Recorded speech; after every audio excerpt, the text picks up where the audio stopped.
Ano kaya pwede makain? Lo, walang makain!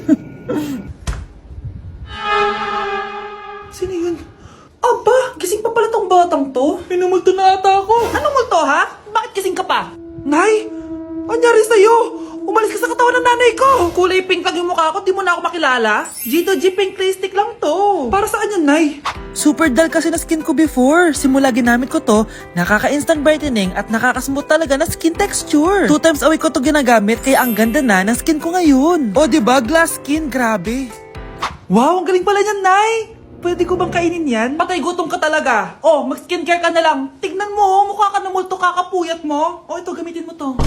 Sige, Nay, maglalagay ako.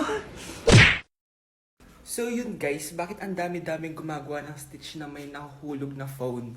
Syempre di kami papahuli dyan. Music. Take turong music. Eto na talaga guys, music.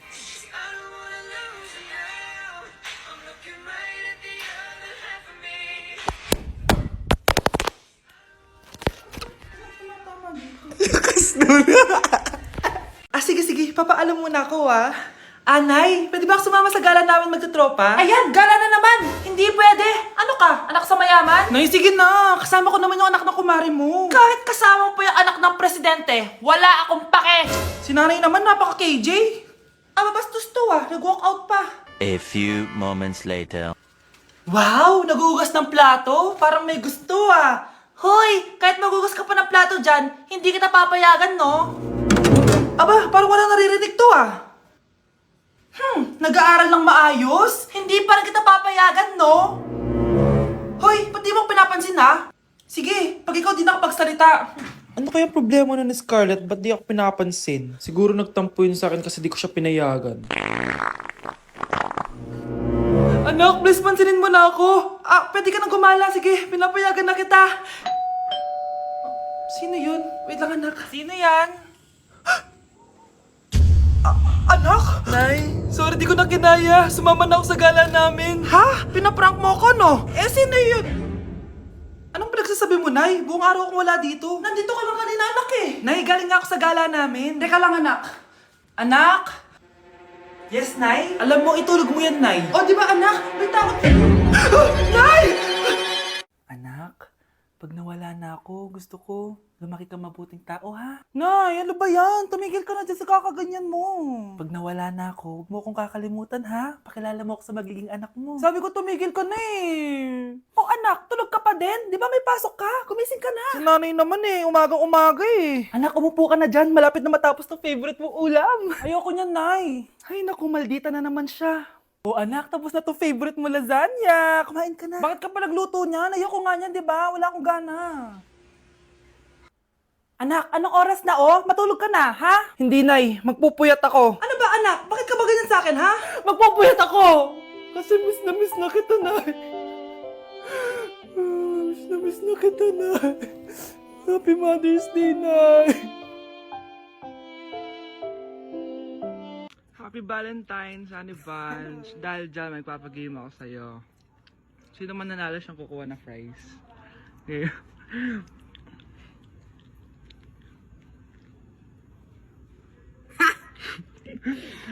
Okay. Game.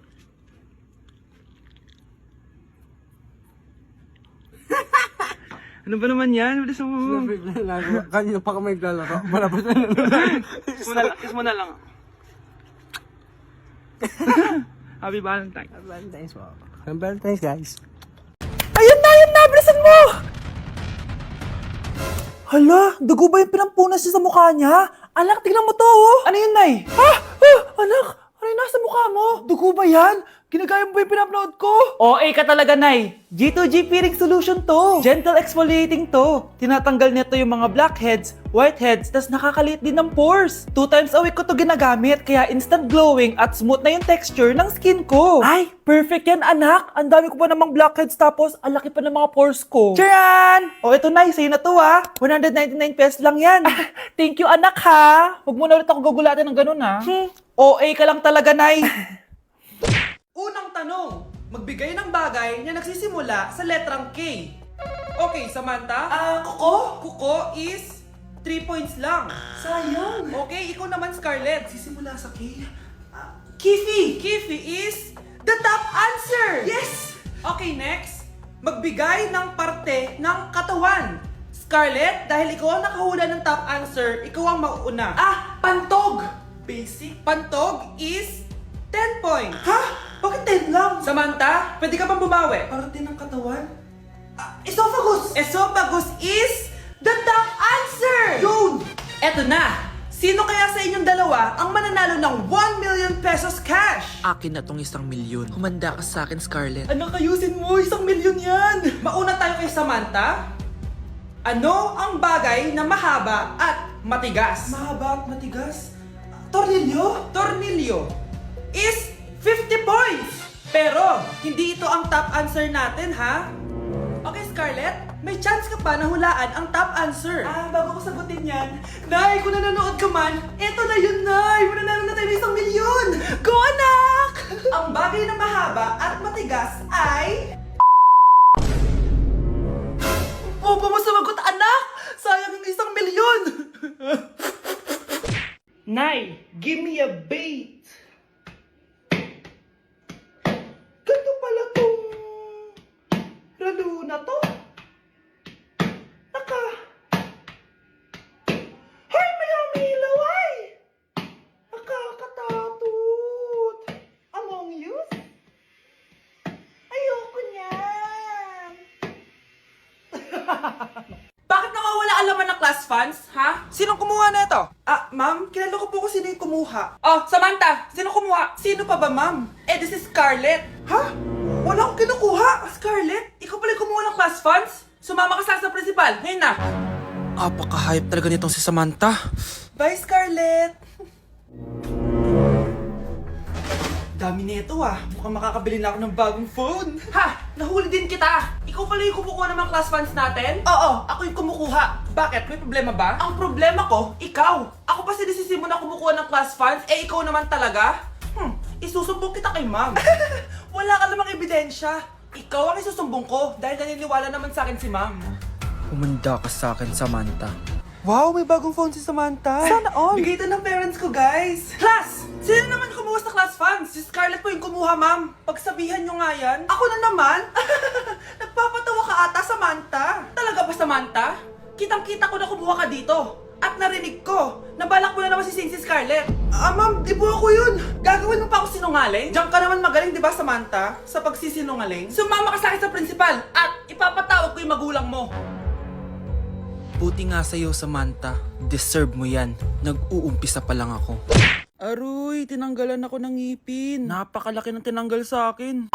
Hello guys! Kung napapansin nyo, naka-brace na naman ako. Ilang araw din ako di makakain na maayos dahil sobrang sakit niya, guys. So bakit nga ba ako nagpa-brace ulit? Fun fact lang guys, 6 years na ako naka-brace before. Pero di pa rin na-address yung issue sa ngipin ko. Kung makikita nyo sa picture guys, medyo palabas or flared yung ngipin ko. Kaya naman nag-decide na ako na magpa-brace ulit. Sabi din ng dentist ko, kailangan daw tanggalin yung 4 na premolars ko para daw pumasok yung mga ngipin ko. Kaya ngayong araw, tatanggalin yung mga premolars ko. Bago pala ako pumunta ng dentist, kumain na muna ako kasi alam ko di ako makakain mamaya. Buti na lang talaga masarap ang ulam at nakakain talaga ako na madami. Medyo kinakabahan nga ako kasi ngayon na lang ulit ako mabubunutan ng ngipin. Yung last bunot ko ata nung bata pa ako. Dahil tulog pa si Honey Bunch, di ko na siya gigisingin. Ako na lang mag-isa pupunta sa dentist. Good luck na lang talaga sa akin mamaya. So ayan, kinakausap na ako ni Doc. Sabi niya wala daw ako mararamdaman na sakit kasi may anesthesia naman daw na ilalagay. Ito pala yung x-ray ng mga ngipin ko. So yung may black dot dyan, yun yung mga tatanggalin. Kung makikita niyo din, impacted din yung wisdom tooth ko. So ipapatanggal ko din yan soon. Ito na guys, last look na buo ang ngipin ko. Kasi mamaya bungal na ako. Ayan guys, nilalagay na ni Doc yung naming cream para kapag in-inject na ako ng anesthesia, wala na ako maramdaman. Dito sa part na to, di ko na ma-feel yung bunganga ko. At thank you Lord talaga, hindi siya masakit. Parang hinihila lang yung ngipin mo ganun. Charan! Tapos na, medyo nahirapan si Doc Paano di mahirapan? Sobrang laki ng kinukuha. Rate ko yung pain niya, siguro 3 out of 10 lang. Pero alam ko mamaya pa to sasakit pag wala na yung anesthesia. Sabi ko din kay Doc kung pwede ko bang itago yung ngipin ko, ilalagay ko lang sa ilalim ng unan. Eto na guys, ang itsura ng ngipin ko ngayon. Bungal ira na. Dalawa lang pala muna binunot ni Doc kasi next week daw yung dalawa pa. So yun lang naman guys, bye! Good morning, anak! Pinagluto kita ng paborito mong ulam. I love you, anak! Sige po, Nay. Tara, kain na tayo. Parang may kakaiba kay nanay. A few moments later. Anak, ba't ka nagwawalis, ayaw kita mapagod. Ako na dyan. Ah, sige, Nay. Ako na lang po maghuhugas sa mga plato. Ako na din bahala sa mga plato, anak. Ayaw kita mapagod. Ah, ako na lang po magliligpit sa mga kalat dito. Ako na din magliligpit dito, anak. Maglaro ka na lang dun sa kwarto mo. Ah, sige po, Nay. I love you, anak. May kakaiba talaga kay nanay. Anak, eto ATM ko. Kuha ka ng pera dito tapos gumala ka. Nay, seryoso ba kayo? Anak, binilan kita ng pinakagusto mong sapatos kasi mahal na mahal kita. Di ba anak, nagreklamo ka kasi ang bagal ng computer mo? Huwag kang mag-alala dahil binilan kita ng bagong computer. Eto yung pinakamabilis sa lahat. Para sa'yo. I love you, anak. Nay, ano pa nangyayari sa inyo? Nay? Nay! Saan na ba yun? Nay? Hello anak, pauwi na ako ng bahay. Maglinis ka na ha. Wala ka sa bahay, Nay? Eh, sino yung... Anak, gusto lang kitang maging masaya. Masaya. Masaya. Nay, tulungan niyo ako, Nay. I love you, anak. Sana magustuhan niya ako. Anak, ba't kaya itsura mo ha? Papalitan mo na ba si Shrek? Makikipag-date kasi ako, Nay. Dapat maayos yung itsura ko kapag nag-meet kami nung nililigawan ko, di ba? Oo nga, maayos nga. Ano ba kasi yan? Say hello to Glad to Glow Mugwort Clay Stick. Nakakatulong to sa acne prone at oily skin na kagaya ko. At hindi lang yun, Nay. Nakakatanggal din to na acne, redness, chicken skin at nakakaliit din ng pores. O diba, san ka pa? Road to clear skin na talaga ako. Wow, ang ganda pala niyan, anak. Paano ba yun gamitin? 2 to 3 times ko lang itong ginagamit at pwede to i-apply ng morning or night. At tignan mo naman, di ba? Travel friendly size lang siya. And of course, FDA approved. Sige anak, bibili ako niyan. Nabudol mo na naman ako. Hala, malilate na ako sa date namin. Sige na, Nay, maliligo na ako. Hello, Bes. Sinundan ko si Miguel. Bes, ano nakita mo? May iba na ba siya? Confirm. May kabit yung jowa mo. Ha? Sino naman magiging kapit niya? Kabit niya si Scarlett. Hello, Bes? Nasaan ako? Anong gagawin niyo sa akin? Tama na! Bakit ka nagmamanman sa bahay namin? Spy ka ba? Walang yaka! Inago mo yung jowa ng best friend ko! Pinagsasabi mo, be! Ako, ang tunay na jowa ni Michael. Never naman nagustuhan ni Michael yan si Samantha kasi ang pangit niya, no? Ah, ganun ba? Oo, kaya magdusa ka dyan. Wag! Jessica? Samantha! Tara, tatakas kita. Grabe, bes! Kung ano-ano na ginawa sa'yo, ang ganda mo pa din. Be, thanks to the perfect stay, velvet matte cushion, na Skintific. Bago ako pumunta dito para sundin si Miguel, nag-apply na ako neto. Dahil long-lasting ito, high coverage and waterproof, siguradong all day fresh ka. We, talaga ba? O eto? O, diba? Ang ganda ko pa din. Hindi na kailangan mag-retouch. Ang gagaling nyo din, no? At may tagapagligtas ka pa. Si Samantha. Samantha, ikaw ba yan? Anong ibig sabihin nito? O, di ba? Ako ang tunay na jowa nito ni Miguel. At ikaw, kabit ka lang. Pero, Walang iya ka. pero babe, ikaw na mahal ko ngayon. Tingnan mo nga itsura niyan. Wala akong pake. Magsama kayo ng pangit na yan. Lumayas na kayo dito. Ang dadrama nyo, ha? Basta ako, ganda lang ang ambag ko. Wow, Scarlett! Ang ganda naman ng bahay niyo! Pinaghirapan niya ng mga magulang ko, bes. Alam mo, parang ganito din yung bahay namin eh. Kaso mas malaki lang yung amin, tapos may swimming pool. Ah, ganun ba, bes? In fairness, ang laki ng TV niyo ah. Oo, 75 inch yan. Pero parang mas malaki yung sa amin. 120 inch kasi yung sa amin. Parang sine na nga eh. Laki nga, bes. Wow! Eto kwarto mo, Bes. Ang ganda. O, di ba? Ako nag-design neto. Alam mo, Bes, yung kwarto ko, may second floor. Tapos may walk-in closet pa. Parang wala kang ganun. O, edi ikaw na, bes. Anong nangyari dito? Anak, magugas ka na ng plato dito? Ah, ito na po, Nay. Ang dami naman nito. Ay, buti na lang talaga may bida. Wow, Bes. Ang syala naman ng dishwashing soap nyo. Ah, eto ba, bes? Alam mo ba, si Coco Martin ang may-ari neto. At siya mismo ang namili at nag-test neto. Talaga ba, Bes? Oo naman, bes. Bida kontra sebo to. Oh, di ba? Natanggal agad ang sebo. Di tulad na nakasanayan. Bida sa sulit dahil konting patak lang, madami ka na mahuhugasan. Bida sa bula. Tignan mo naman, di ba? Ang dami. At syempre, bida sa bango. nakakasyala talaga yung lemon plus calamansi scent. Malinis ang amoy. Ang ganda nga niyan, Bes. Pasado talaga sa akin tong gawang Pinoy. Kaya oras na para palitan ang